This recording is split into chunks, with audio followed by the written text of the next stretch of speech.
En juin 2016, Bill Gates faisait une déclaration solennelle. Sa fondation s'engageait à éradiquer la malaria de la surface du globe en une génération.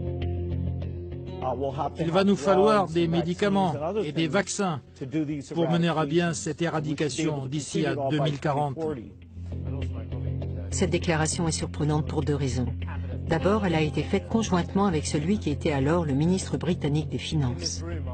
On aurait imaginé que le ministre de la Santé soit plutôt concerné par une maladie, mais c'est bien de finances qu'il s'agit.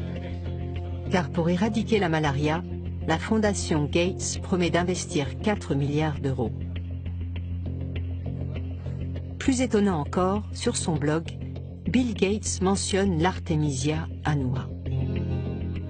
Du pur greenwashing selon ses détracteurs. Bill Gates mentionne la plante, mais c'est à la molécule d'artémisinine qu'il fait référence pour l'industrie pharmaceutique, avec qui il partage une approche très privée de la santé publique.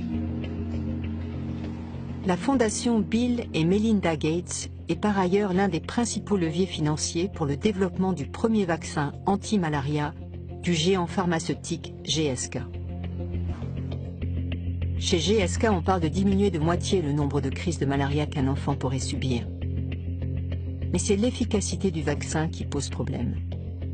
Elle n'est que de 30%, donc on est loin d'avoir un vaccin parfait aujourd'hui, mais le vaccin est important, ça s'ajoute à l'arsenal d'outils dont on dispose pour continuer à combattre cette terrible maladie.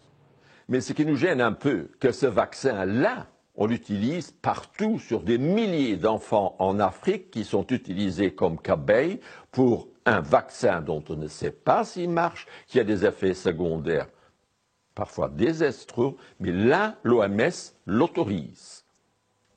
Et c'est ça qui nous gêne. Elle interdit une plante qui, sous toutes les preuves, donne de bons résultats, de très bons résultats, interdit, mais les produits des sociétés pharmaceutiques, eux, ils ont tout.